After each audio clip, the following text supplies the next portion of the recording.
Assalamualaikum warahmatullahi wabarakatuh. Selamat pagi semuanya.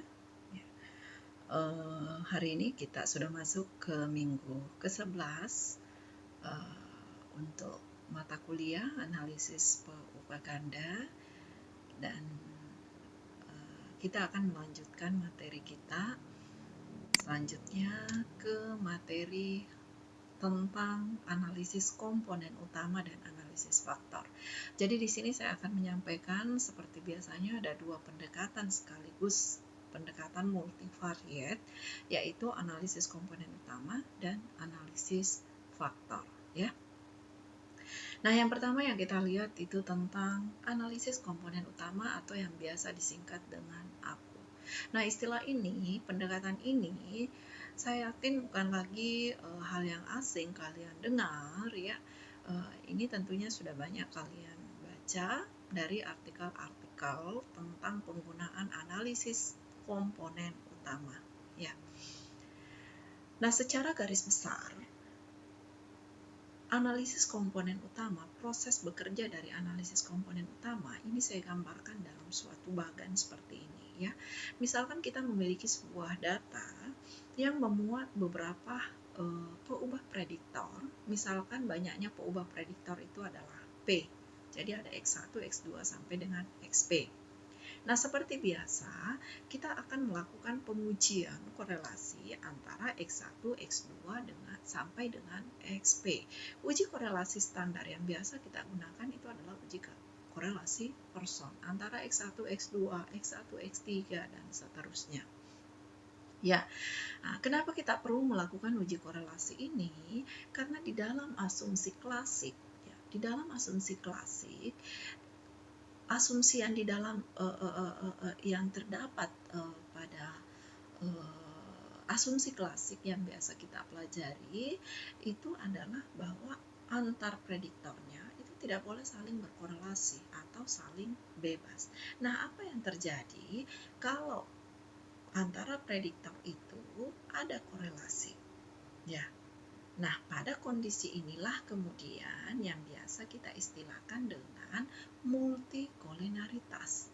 Terjadi korelasi antara peubah bebas. Ini artinya apa? Bahwa ada pelanggaran asumsi yang terjadi. Kalau ada pelanggaran asumsi, ya tentu kita harus atasi dulu pelanggaran asumsinya itu. Salah satu pendekatan yang bisa kita gunakan di dalam pendekatan multivariate itu diperkenalkan tentang analisis komponen utama, biasa disingkat dengan AKU. Bagaimana proses kerja dari analisis komponen utama? Itu pada intinya adalah membentuk komponen-komponen utama yang nantinya itu saling bebas. Jadi antara komponen satu dengan komponen yang lainnya itu sudah saling bebas, tidak ada lagi korelasi seperti yang terjadi pada variabel prediktor. Oke. Ya. Jadi, analisis komponen utama itu pada intinya adalah mereduksi sekelompok peubah prediktor P menjadi sekelompok peubah baru. Yang mana peubah baru itu adalah komponen utama atau kita singkat dengan KU. Dimensi dari KU itu adalah Q. Ya, yang mana besar dari Q itu adalah lebih kecil atau sama dengan dari P atau jumlah dari variabel prediktor. Ya, KU yang terpilih itu adalah komponen yang mampu menjelaskan besar variasi atau keragaman yang maksimum. Setiap komponen utama yang terpilih itu akan memuat semua peubah-peubah prediktor asal. Yang mana prediktor asalnya yang ini tadi, peubah prediktor sebanyak P. Dan asumsinya bahwa setiap komponen itu sudah saling bebas atau tidak berkorelasi. Bagaimana cara kita menentukan seberapa banyak komponen utama nantinya yang akan kita pilih? Jadi maksudnya begini, ya. Misalkan tadi misalkan banyaknya komponen utama yang terbentuk adalah 10.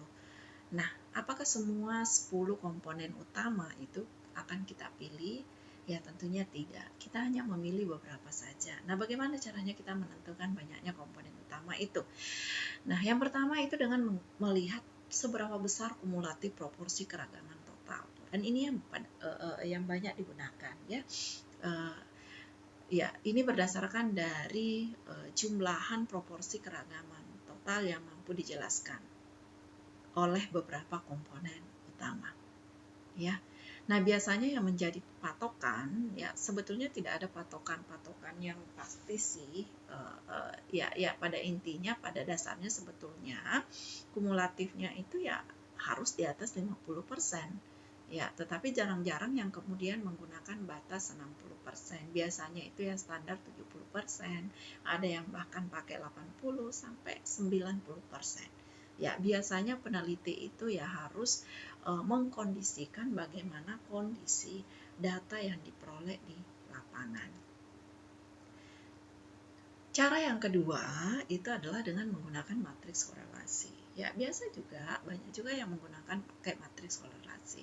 Nah, biasanya matriks korelasi ada yang mengatakan bahwa ini digunakan kalau peubah asal itu kita transformasi dulu ke standar normal baku, ya, ke normal baku.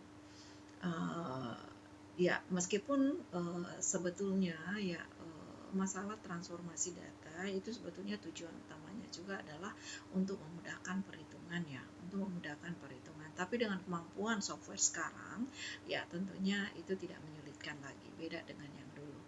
Oke, ya. Nah, pemilihan komponen utama itu didasarkan pada ragam komponen utama. Ragam dari komponen utama itulah yang disebut dengan akar ciri.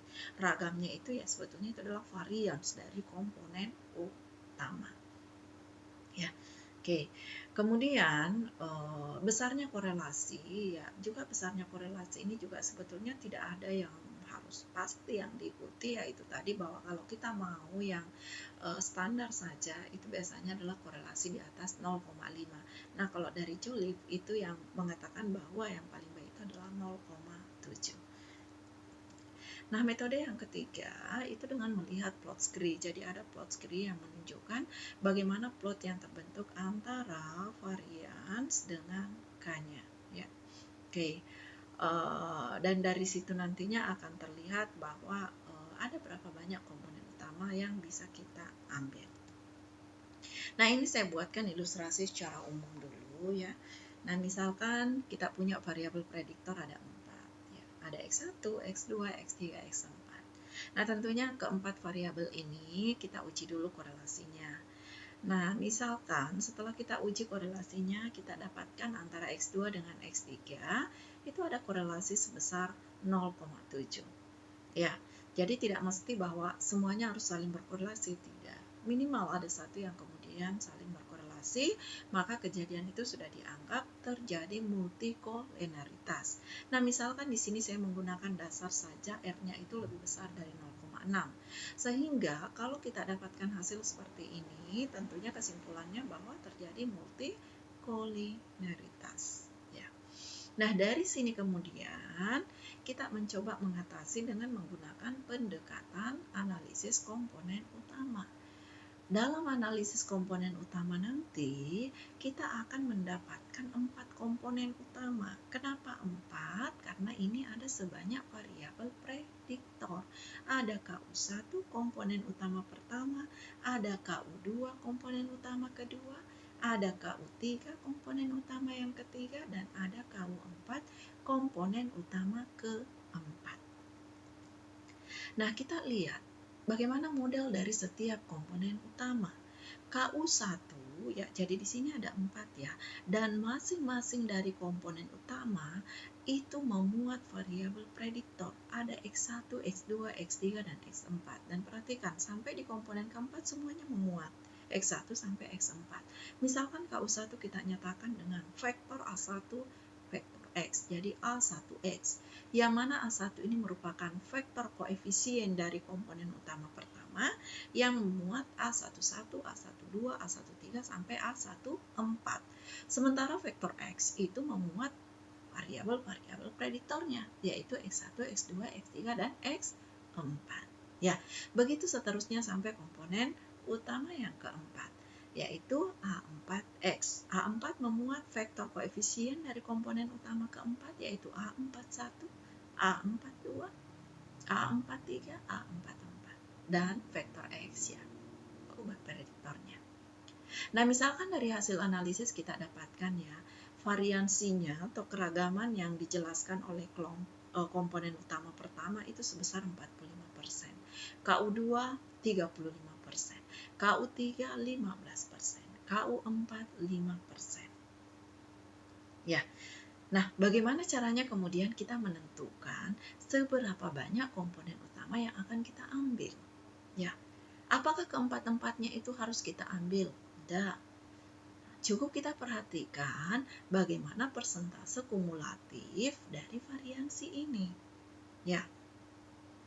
Nah, persentase dari kumulatif ini kita lihat yang pertama itu 45%. Jadi selalu yang pertama itulah yang paling maksimum variansnya, ya. Jadi selalu terurut dari yang besar ke yang terkecil. Oke. Nah, misalkan di sini ya, saya mengambil dasar bahwa persentase kumulatif yang saya mau gunakan itu adalah di atas 70%. Nah, coba kita lihat. Komponen pertama menjelaskan 45%, masih di bawah 70. Sehingga kita masih harus menambah lagi komponen pertama berikutnya. Nah, pada saat kita kumulatifkan, jumlahkan ini 45 sampai 35%, ini jumlahnya adalah 80%. Sudah di atas 70%. Berarti cukup mengambil 2 komponen saja. Karena sudah mampu menjelaskan bagaimana keragaman yang terjadi pada data. Tidak usah mengambil komponen utama ketiga dan keempat. Ini sudah mampu mewakili 2 komponen. Oke. Ya. Oke, jadi komponen utama yang terbentuk itu adalah KU1 dan KU2. Nah, lanjut. Ya. Misalkan sigma itu adalah matriks varians covariance ya, dari variabel prediktor X1 sampai dengan X4. Jadi sigma ini memuat variabel matriks varians covariance-nya ya, matriks varians covariance-nya. Yang mana total keragaman itu diperoleh dari trace dari sigma, jumlahan diagonal dari sini. Ya, jumlahan diagonalnya itu adalah varians dari prediktor pertama, kedua, dan seterusnya. Oke. Nah, kita lihat bagaimana model dari komponen utama yang pertama. Nah, tadi komponen utama yang pertama saya sudah tuliskan seperti ini ya modelnya. Dengan A1 itu adalah vektor koefisien komponen utama yang pertama. Yang mana A1 transpos A1 itu sama dengan 1. Ingat pelajaran di minggu pertama dari multivariat. Kemudian varians dari komponen utama yang pertama, di sini kita nyatakan dengan sigma kuadrat varians dari ini. Sigma kuadrat dari komponen utama pertama itu kita nyatakan dengan bentuk seperti ini. A1 transpos sigma A1 atau dinyatakan dalam bentuk skalar, sigmanya seperti ini. Ya. Oke. Iya, lanjut. Nah, apa yang akan kita cari di sini? Yang akan kita cari tentu adalah nilai-nilai dari setiap A11, A12 sampai dengan A1P. Nilai-nilai dari vektor koefisiennya. Ya, sementara dari variansi dari KU1 ini kita nyatakan dengan lambda 1. Ya, kita nyatakan dengan lambda 1 di sini. Penyelesaian dari fungsi itu kita menggunakan konsep teknik metode Lagrange. Yang mana fungsi Lagrange-nya bisa dinyatakan dengan ini. Ya, vektor koefisien dari komponen utama pertama dengan varians dari komponen utama pertama. Ya, bisa dituliskan seperti ini. Selanjutnya yang akan kita cari adalah nilai dari vektor koefisien komponen utama. Dalam hal ini adalah vektor A1.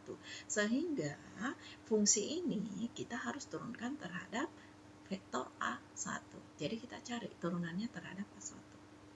Nah, dengan menggunakan proses turunan yang biasa ya, biasa yang seperti ini bisa kalian lihat, oke? Ya. Nah, kemudian ya ada beberapa yang harus di sini saya tampilkan ya bahwa ragam dari komponen utama pertama tadi ini adalah bentuknya.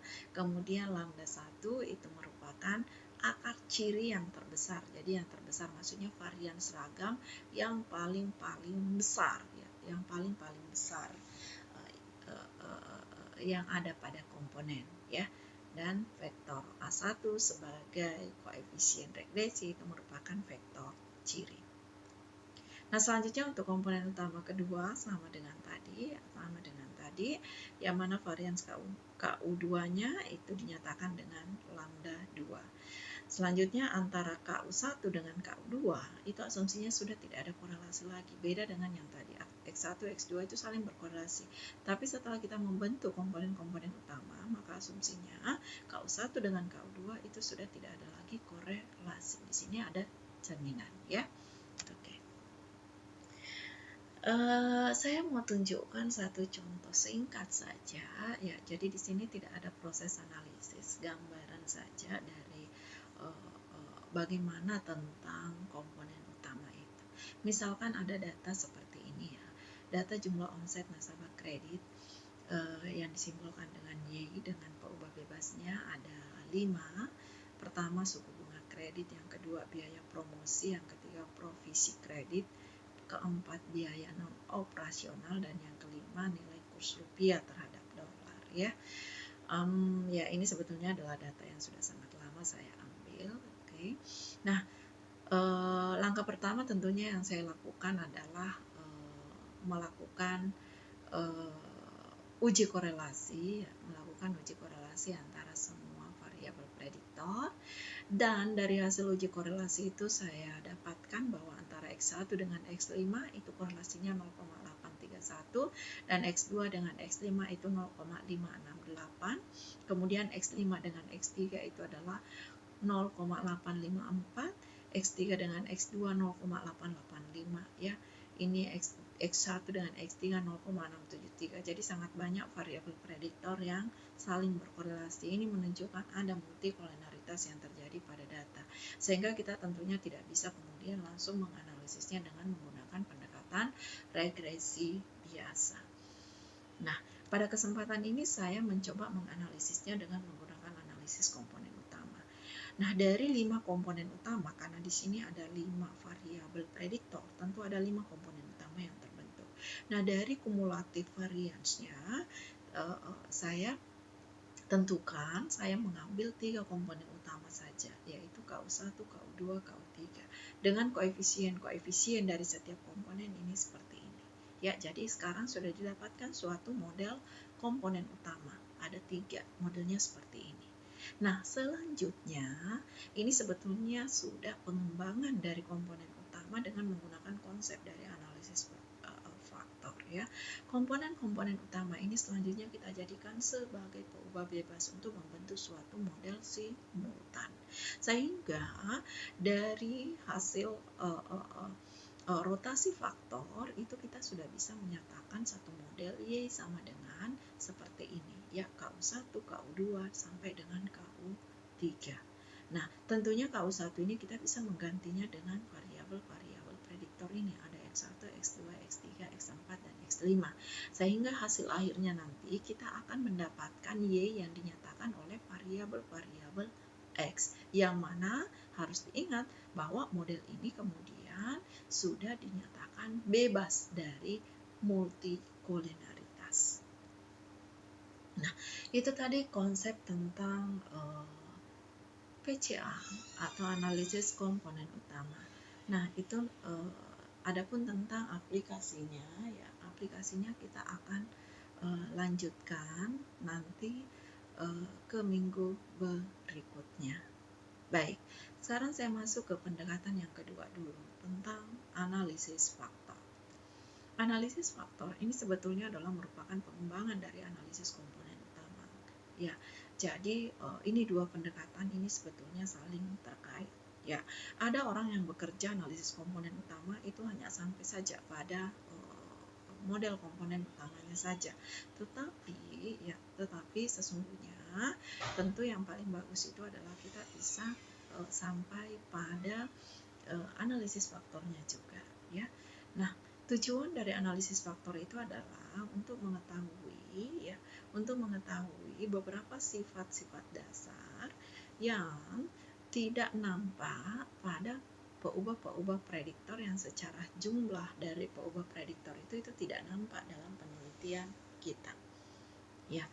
Nah, secara umum analisis faktor ini bertujuan untuk mereduksi variabel. Jadi dari sini sebetulnya dari banyaknya variabel-variabel prediktor yang kita teliti itu nantinya akan direduksi menjadi beberapa set indikator yang merupakan sifat dasar dari variabel-variabel ini yang diteliti, ya, tanpa kehilangan informasi yang berarti dari variabel-variabel tersebut. Nah, sifat variabel yang berada dalam satu kelompok nanti itu akan memiliki korelasi yang tinggi. Sementara variabel yang berbeda kelompok itu memiliki korelasi yang rendah, ya. Analisis faktor itu dipergunakan di sini ada 4 yang dituliskan, ya. Yang pertama adalah untuk mengenali atau mengidentifikasi dimensi yang dasar atau faktor yang menjelaskan korelasi antara suatu set variabel. Jadi di sini adalah bahwa untuk menunjukkan bahwa faktor-faktor apa saja yang kemudian yang berkorelasi pada satu komponen. Kemudian yang kedua adalah untuk mengidentifikasi kelompok variabel baru yang tidak berkorelasi, ya, yang lebih sedikit jumlahnya. Jadi nanti akan terbentuk faktor-faktor atau kelompok variabel baru yang tidak saling berkorelasi. Kemudian yang ketiga itu adalah mengganti suatu set variabel asli. Jadi kita mengganti nama variabel aslinya itu yang saling berkorelasi di dalam analisis multivariate selanjutnya. Maksudnya bahwa dari hasil pengelompokan nanti itu kita bisa memberikan nama baru yang untuk dapat dilakukan analisis selanjutnya, ya. Kemudian yang keempat itu adalah mengidentifikasi suatu set variabel yang penting dari variabel yang lebih banyak jumlahnya. Jadi dari yang variabel-variabel yang banyak jumlahnya ya kita bentuk variabel-variabel yang mana yang kemudian penting untuk kita analisis lanjut, ya. Nah, bagaimana model analisis faktor? Ya, ini dituliskan misalkan kita memiliki suatu vektor acak X yaitu X1 sampai XP yang masing-masing memiliki vektor rataan mu dan matriks varians covariance itu adalah sigma yang secara linier, ya, itu tergantung pada sejumlah faktor yang tidak teramati. Dalam hal ini adalah F1, F2 sampai dengan Fn. Ini biasanya disebut dengan faktor umum. Sementara E1, E2 itu disebut dengan faktor khusus, ya. Nah, biasa secara umum di dalam model regresi itu kita nyatakan dengan ini adalah suatu error, ya. Nah, ini saya sudah tuliskan bagaimana bentuk model analisis faktor. Analisis faktor yang pertama itu adalah X1 dikurangi dengan mu1 sama dengan L11, F1, L12 sampai seterusnya. L ini adalah loading faktornya nantinya, ya, loading faktor. Oke, sampai dengan pada variabel yang ke P itu bentuknya seperti ini. Nah, dari model tadi itu kita bisa nyatakan ke dalam bentuk vektor dan matriks, yaitu X dikurangi dengan mu, vektor X dikurangi dengan mu, ya, yang mana X itu adalah X1, X2 sampai dengan XP, dan mu itu adalah mu1, mu2 sampai dengan mu P. Kemudian L itu adalah matriks loading vektornya, kemudian F sendiri itu adalah vektor dari faktor umum, ya, faktor umum, kemudian E itu adalah faktor khusus. Oke.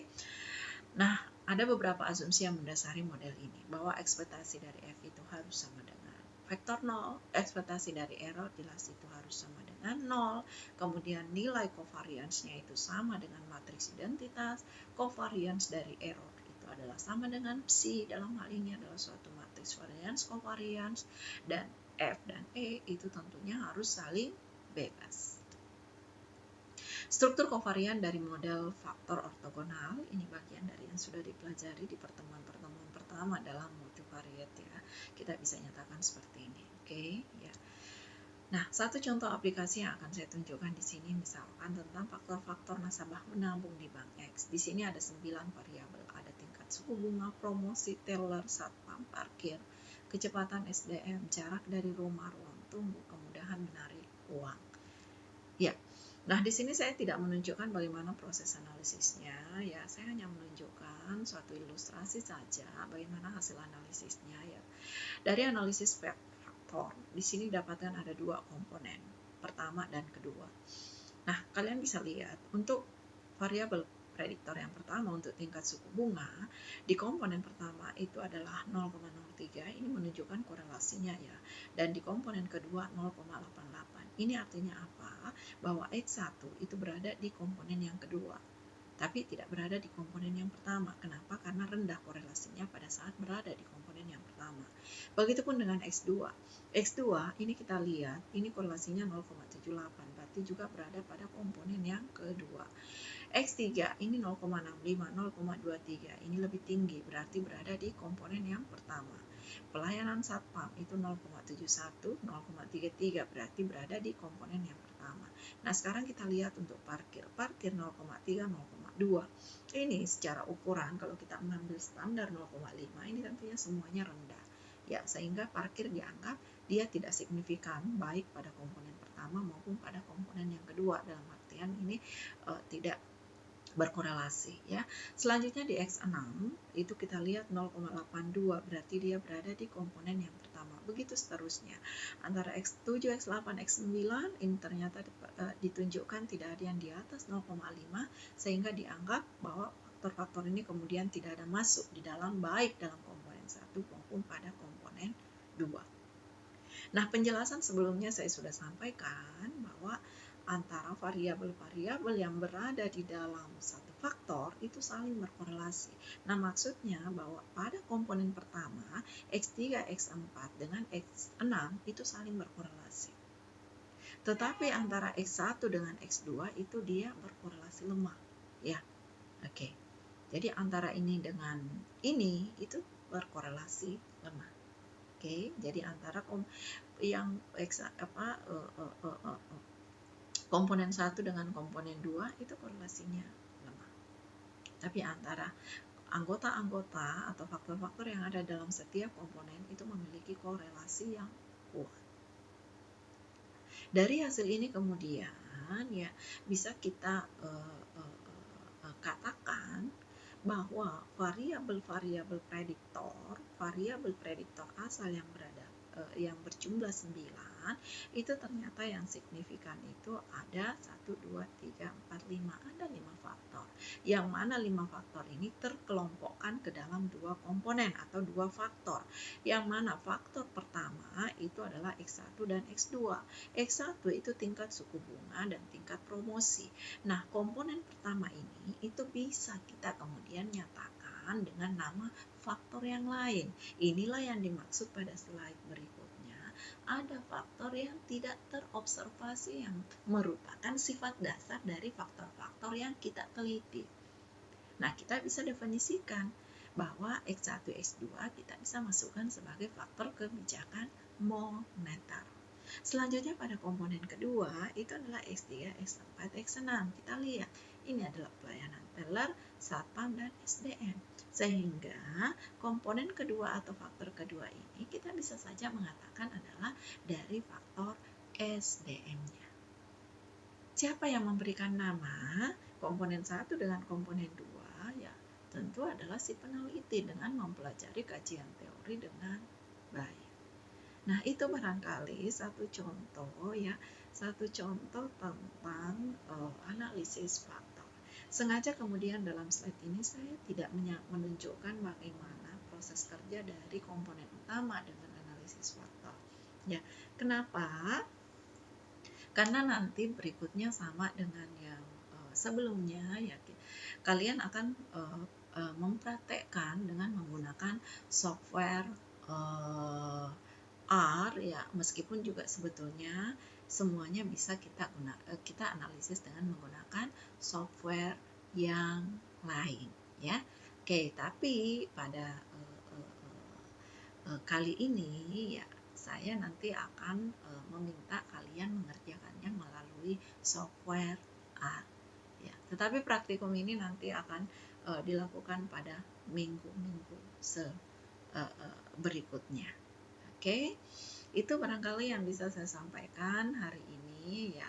Pertanyaan-pertanyaan dari kalian silakan disampaikan melalui Sikola maupun dalam grup WA. Harapan saya bahwa kalian semuanya bisa berdiskusi secara aktif karena apa yang saya sampaikan tentunya masih sangat-sangat terbatas ya. Banyak-banyak hal yang bisa kita diskusikan secara bersama-sama. Terima kasih. Assalamualaikum warahmatullahi wabarakatuh.